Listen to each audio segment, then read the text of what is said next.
The dress was the color of a summer dusk, a soft lavender I had sewn myself from a bolt of silk I'd saved for a decade. The stitches were small and even. My mother taught me that care is a quiet thing, visible only to those who look closely. As I stood near the gift table in the rented hall of the VFW post, I knew no one here was looking closely. The air was thick with the smell of catered roast beef and the cheap perfume my son's new mother-in-law wore like a statement.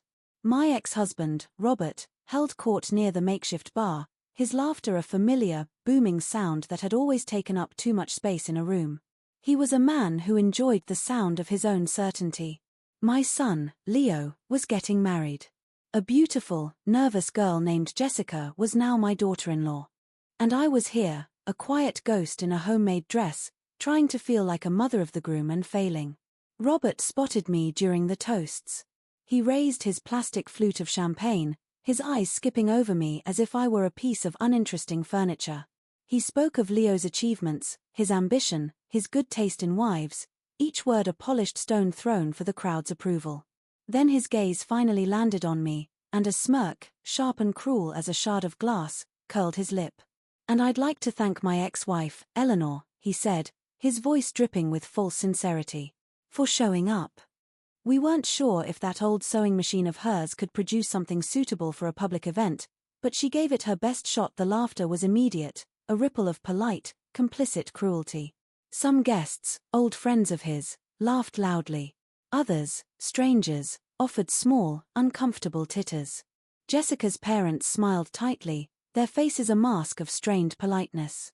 I felt the heat rise in my cheeks, a familiar, burning shame. I didn't move. I didn't look down. I had learned long ago that the only way to survive Robert's public humiliations was to stand perfectly still, to become an unmoving object that his words could bounce off of. I kept my eyes on my son. Leo's face was pale, his knuckles white where he gripped his own glass. He looked at me, his expression a mixture of apology and helplessness. He would not speak up. He never did. The fear of his father was a lesson learned young and never forgotten. I gave him a small, almost imperceptible nod, a silent message that said, "It's okay, I can take it." But it wasn't okay. And deep inside, a place that had been dormant for decades, something cracked. Then, the moment shifted. A young man in a crisp tuxedo, one of Leo's groomsmen, set his glass down on the table with a soft, deliberate click. He was a friend from Leo's new job, a quiet, well-mannered boy I'd met only briefly. He stood up. Not dramatically, but with a straight-backed stillness that cut through the lingering laughter. He looked at Robert, his expression unreadable. "Sir," he said, his voice not loud, but carrying with a startling clarity. "With all due respect, that dress was made by a woman who knows more about honor and presentation than anyone in this room." Robert's smirk faltered. He blinked, confused by this unexpected interruption. "And who the hell are you?" he blustered. The groomsman didn't answer him. Instead, he turned to me. His eyes met mine, and in them, I saw a flicker of something I hadn't seen in this room all night: recognition. He clicked his heels together, a sound sharp and clean as a rifle shot. His back went ramrod straight. His hand came up in a salute, fingers tight, thumb tucked, a perfect, textbook gesture of profound respect. The silence that followed was absolute. It was a silence so deep you could hear the hum of the fluorescent lights, the soft sigh of the air conditioning. Robert's jaw went slack. The champagne flute tilted in his hand, a thin stream of bubbly spilling onto the linoleum floor. Jessica's father, a man who ran a successful construction company, straightened his tie, his eyes wide. Someone in the back whispered, is he saluting her?" The groomsman held the salute, his gaze locked on mine, a silent, unwavering testament in a room that had only offered ridicule. They didn't know. None of them knew. They saw Eleanor, the quiet ex-wife, the mousy seamstress in the lavender dress. They didn't see Colonel Vance. They didn't see the years I had spent in rooms with maps and men, making decisions that weighed more than their comfortable lives. They didn't see the uniform hanging in my closet, the one with the silver eagle on the collar. The young man holding that salute, Sergeant Evans, he knew. He had been a fresh-faced lieutenant in my command in Afghanistan. He had stood in my briefing tent, his face smudged with dust and fear, and listened as I laid out the plan that would get his platoon home. He saw me. And in that moment, in that cheap, rented hall, his quiet act of defiance was a louder explosion than any I had ever witnessed. The foundation of their judgment, their casual cruelty, their comfortable dismissal of me, had just been blown to pieces. And my ex-husband, the man who had spent a lifetime making me small, stood there, dripping champagne, finally speechless. My life with Robert had been a study in quiet erosion. We married young, a courthouse wedding on a Tuesday afternoon because he didn't like fuss. I was 19, in love with the idea of his confidence, a force of nature I thought would shelter me. Instead, it wore me down.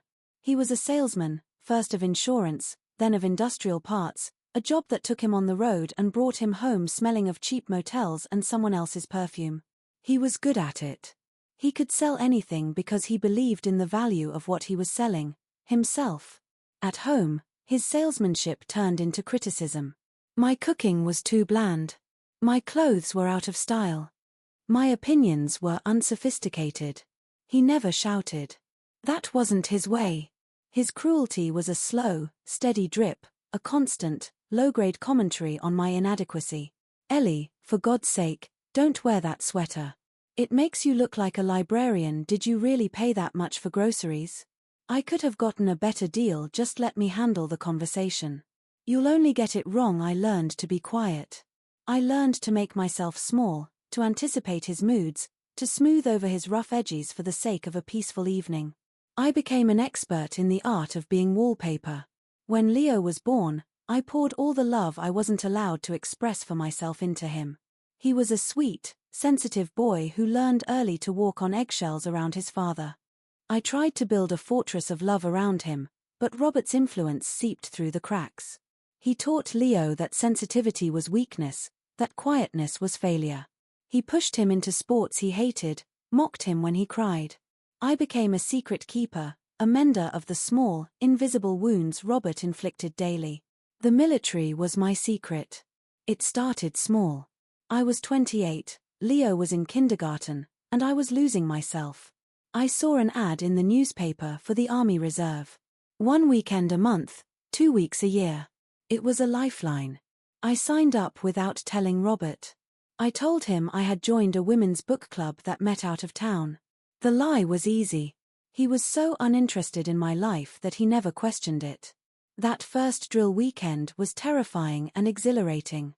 I was older than most of the recruits, softer. But I was disciplined. Years of managing Robert's unpredictable moods had made me an expert in logistics and strategy. I wasn't the fastest or the strongest, but I was methodical. I listened. I learned. The uniform was an armor.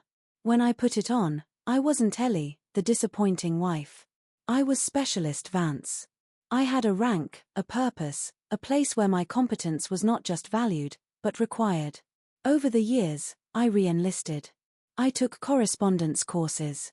I went to officer candidate school. Robert was on a long sales trip to the Midwest. I told him I was visiting my sister. The book club lie expanded to cover my growing commitment. He never noticed. Or if he did, he didn't care enough to ask. He was too busy building his own life, a life that increasingly did not include me. The promotions came slowly, quietly. Lieutenant. Captain. I moved from logistics to intelligence, a field where being quiet and observant was an asset. I was good at seeing patterns, at connecting disparate pieces of information. I was good at being the person in the background who saw everything. We divorced when Leo was in high school. It was blessedly civil. Robert had met someone else, a younger, shinier version of what he thought a wife should be. He was so eager to be free that he didn't fight over assets. He let me keep the house, a small, brick colonial I had slowly, lovingly turned into a home. He saw it as a burden. I saw it as a sanctuary. He moved to another state, and for a few years, I had peace. Leo went to college. I transitioned to active duty. The part-time secret became my full-time life. I was deployed to Bosnia, then twice to Afghanistan. I commanded a unit, I wrote condolence letters, I earned the respect of men and women who didn't care what my ex-husband thought of me. They cared if I could read a map. They cared if my plan was sound. They cared if I had their backs. Robert remarried, had another family, and our lives diverged completely. We saw each other only at the obligatory family events, Leo's graduation, his engagement party, and now, his wedding. Each time, Robert treated me with the same casual disdain, as if I were a distant, slightly embarrassing relative. He knew I had been in the military, but he pictured me as a clerk, a paper pusher. He never asked about my rank, my deployments, my career. To him, I was still just Ellie, the woman who had failed to live up to his expectations. And that, I realized, as I stood in that silent, shocked ballroom, was the real joke. He had spent his life trying to make me feel small, while I had been quietly, steadily, becoming something he couldn't even comprehend. The salute from Sergeant Evans wasn't just a gesture of respect. It was the unveiling of a truth Robert had been too arrogant to ever look for. He had mocked my dress, but the uniform he couldn't see was the one that truly defined me. And the entire room, his audience, his jury, had just seen it too. The silence in the VFW hall was a living thing. It had weight and texture. In that silence, I saw a lifetime of small indignities flash before my eyes: Robert's smirks, the condescending pats on my head, the way he would interrupt me mid-sentence to correct my story. I had absorbed it all, for years, for the sake of peace, for the sake of our son. I had made myself a sponge for his casual cruelty. Sergeant Evans finally lowered his hand, but he remained standing, a silent, unmovable testament. The other groomsmen, Leo's friends from his new engineering firm, looked from Evans to me with a mixture of confusion and dawning respect.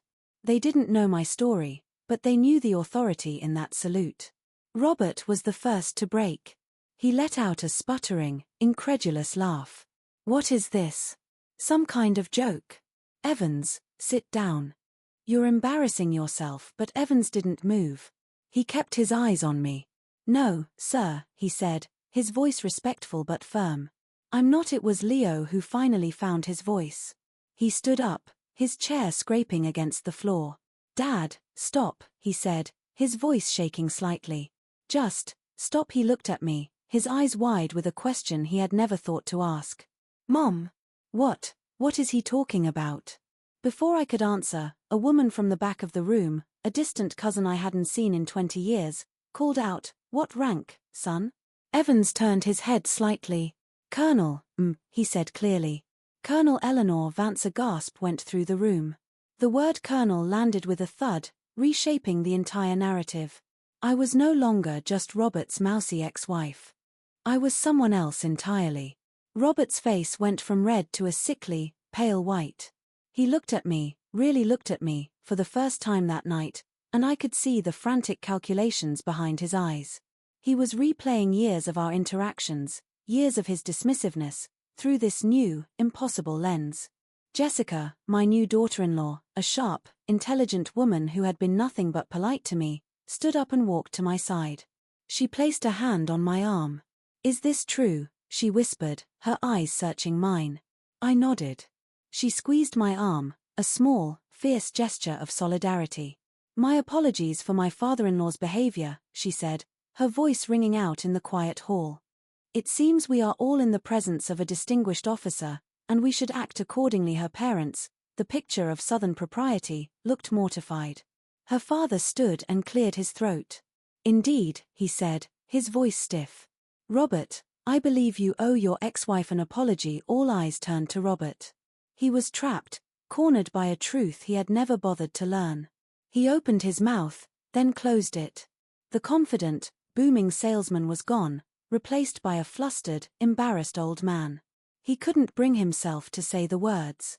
He just shook his head, grabbed his new wife's arm, and muttered, "We're leaving." They pushed their way through the tables, a wake of stunned silence following them. As they passed me, Robert wouldn't meet my eyes. He just stared straight ahead, his face a mask of fury and shame. The door slammed shut behind them. The party was, for all intents and purposes, over. But for me, something was just beginning. In the awkward silence that followed their departure, Leo walked over to me. He looked at the floor, at the ceiling, at everything but my face. "Mom," he said, his voice thick with an emotion I couldn't quite place. I had no idea. You never said anything, you never asked, Leo, I said, not as an accusation, but as a simple statement of fact. And that was the heart of it, wasn't it? I had built a whole other life, a life of purpose and honor and immense responsibility, and my own son had never been curious enough to ask about it. The thought should have hurt, but it didn't. It just felt true. The rest of the evening was a blur of quiet apologies and newfound respect. Guests who had ignored me all night now approached with a new, deferential air. They wanted to hear stories, to ask about my service, to touch the reality of what they had just witnessed. I gave them very little. My life was not a party anecdote. Sergeant Evans came over, his face still flushed. My apologies, he said. I didn't mean to cause a scene. You didn't cause a scene, Sergeant, I told him, placing a hand on his arm. You corrected the record. There's a difference. Thank you, he nodded, a look of profound relief on his face. The wedding reception limped to a close. The band played a few half-hearted songs, but the energy was gone. I helped Jessica's mother pack up the centerpieces. We worked in a comfortable silence, two women from different worlds, now bound by an unspoken understanding. As I was leaving, Leo caught me at the door. Mom, wait, he said. I'm sorry. For everything. For not seeing it's all right, Leo, I said, and I meant it. The anger, the years of quiet resentment, felt distant now, like a storm that had finally passed. Just start seeing now. That's all. I drove back to my small, quiet house on the other side of town, the lavender dress still smelling faintly of roast beef and someone else's perfume. I didn't feel triumphant. I didn't feel vindicated. I just felt quiet. The quiet of a battle finally over. The quiet of a truth finally spoken. The quiet of a woman who had finally, in the most public and unexpected of ways, been seen. I hung the dress in the back of my closet and looked at the uniform hanging next to it. The silver eagle on the collar seemed to gleam a little brighter in the dim light. I had earned it. I had earned all of it. And I would never again let anyone, not even the man who gave me his name, make me feel like I had to apologize for it. The phone rang the next morning. It was Robert. I let it go to voicemail. His message was a garbled mess of excuses and bluster. Eleanor, you made a fool of me. You should have told me. How was I supposed to know? It was an apology that wasn't an apology, a classic Robert maneuver. I deleted it without a second thought. My life was no longer about managing his feelings. I spent the day in my garden, my hands in the dirt, the sun on my back. It was grounding, real. The roses were beginning to bloom, their petals a soft, defiant pink. They didn't need an audience to be beautiful. They just were. That evening, Leo and Jessica came over. They brought a bottle of wine and a pot of grocery store orchids. They sat at my kitchen table, their faces earnest and a little lost. We want to hear about it, Mom, Leo said. Everything. The parts you never told us. So, for the first time, I told them. Not the heroic, sanitized versions, but the real stories. The dust, the fear, the bone-deep weariness. The young Marine who died in my arms. The letter I had to write to his mother. The quiet pride of seeing a plan come together, of getting my people home safe. We talked for hours. They listened, really listened, with an attention they had never given me before. As they were leaving, Jessica hugged me. I am so proud to be your daughter-in-law, she whispered. That, I thought, as I closed the door behind them, was a better wedding gift than any toaster or set of towels. The real change came slowly, in small, quiet ways. Leo started calling more often, not out of obligation, but out of a genuine curiosity about my life. He asked about my work, about the young Marines I was mentoring, about the challenges of command. He was finally seeing me as a person, not just a mother. Robert and I did not speak again for a long time.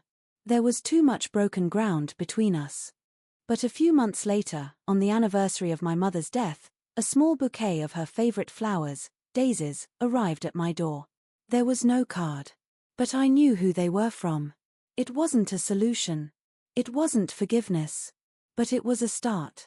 It was a quiet acknowledgement, a single, solitary note of respect in a lifetime of noise. And for now, it was enough. The story of that night at the VFW hall became a quiet legend in my family, a turning point. It wasn't the night I won a fight with my ex-husband. It was the night I stopped fighting altogether. It was the night I simply stood in my truth and let it speak for itself. It was the night my family, and a whole room full of strangers, finally learned to listen. And if you are out there, feeling invisible in your own life, being made to feel small by the people who should be lifting you up, hear this: you do not need their permission to be who you are. Your strength is not determined by their recognition. Stand in your truth. Be quiet, be steady, and let your life speak for itself. It is a language everyone, eventually, understands. The months that followed the wedding were a strange, quiet recalibration. The world hadn't changed, but my place in it had been irrevocably altered. At work, nothing was different. I was still Colonel Vance. I still had reports to file, strategies to approve, and young officers to guide. The quiet professionalism of the military was a comfort, a steady rhythm in a life that had been thrown off kilter. But at home, in the small, personal corners of my life, the shift was profound. Leo and Jessica made good on their promise to start seeing. They invited me to dinner, not on holidays, but on random Tuesdays. They asked my opinion on things: mortgages, career choices, even what color to paint their living room. It was a small, clumsy attempt at connection, but it was genuine. For the first time, I felt like a part of their life, not just a historical footnote. One Saturday, Leo came over alone. He found me in the garage, cleaning my gardening tools. He didn't say anything for a long time, just watched me wipe the dirt from a trowel with an old rag. "You know," he said finally, his voice quiet, "all those years, I thought Dad was the strong one. The one who had it all figured out." I paused, my hands still. "His loud," I said. "That's not the same as strong." "I know that now," he said. "The strongest person I know is the one who never had to raise her voice." He looked at me, and in his eyes, I saw the boy I had raised, finally become the man I had hoped he would be. The respect was there, quiet and deep and real. It was a respect born not of a salute in a crowded room, but of a long, slow, and honest reckoning. Robert remained a distant, silent figure.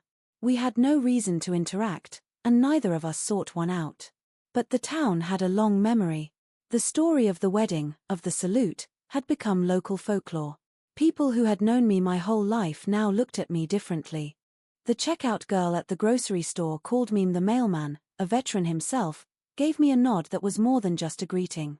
I hadn't sought their approval, but its quiet presence was a balm on old wounds. Sergeant Evans, the young groomsman who had started it all, sent me an email a few months later. It read, "I hope I didn't overstep. My own mother raised me alone, and I guess something in that moment just broke through. Thank you for your leadership. It follows us, even when we're in tuxedos." I wrote him back. "You did the right thing, Sergeant. Honor isn't confined to the battlefield." The real test came a year later. Robert had a heart attack. It wasn't massive, but it was serious enough to land him in the ICU for a week.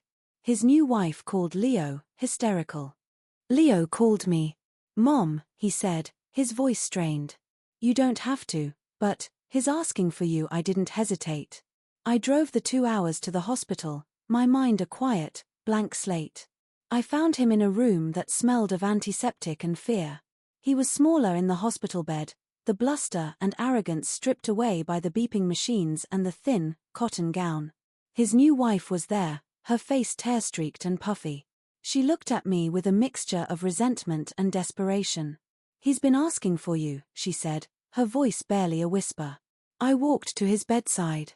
He opened his eyes, and they were clear, the fog of a lifetime of pride momentarily burned away. "Ellie," he whispered, his voice weak. I took his hand. It was cold, frail. "I'm here, Robert." He looked at me, and for the first time in what felt like a lifetime, I saw not a bully, not a salesman, but a scared old man. "I was wrong," he said, the words a struggle. "All those years. I was wrong." Tears welled in his eyes, the first I had ever seen him shed. "I know," I said softly. I didn't say I forgive you, it wasn't mine to give, not yet. But I stayed. I sat with him for hours, long after his new wife had gone home to rest. We didn't talk much. I just sat there, a quiet, steady presence, as he drifted in and out of sleep. In the quiet of that hospital room, I realized that the battle was truly over. It hadn't ended with a salute or a public victory. It had ended here, with a whispered confession and a hand held in the quiet dark. He had not earned my forgiveness, but he had, in his own broken way, finally acknowledged the truth. And in that, there was a strange, unexpected grace. He recovered. Slowly. The heart attack changed him. It sanded down his sharp edges, left him quieter, more thoughtful. He and I never became friends. The history between us was too deep, too scarred. But we found a new, quiet kind of peace. A truce. He would come to family dinners and listen when I spoke. He would ask Leo about his work with a genuine interest. He started treating me not with affection, but with a quiet, grudging respect. It was the best he could offer, and I decided it was enough. My own life continued its steady rhythm. I was promoted again, a final step before a well-earned retirement. I bought a small house with a big garden. Chloe came over on weekends, her paintings getting bolder, more confident.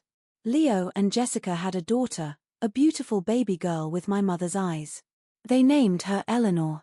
On the day she was born, Robert sent a simple, elegant bouquet of lavender flowers to my house.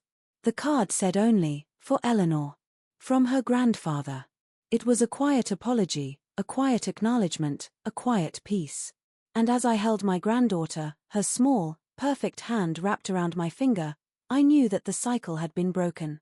She would grow up in a family where strength was not measured by volume, where respect was not a transaction, and where her grandmother was not a ghost in a homemade dress, but a woman who had stood in her truth, quietly, steadily, and unapologetically. And that was a legacy worth fighting for. To anyone listening who feels they have been made small, who has been told they are not enough, remember this: your worth is not determined by the opinions of others. It is forged in the quiet moments of your own life, in the integrity of your own actions. Stand straight. Speak your truth, even if your voice shakes. And never, ever let anyone else write your story. Your life is your own, and it is a story worth telling. Thank you for listening.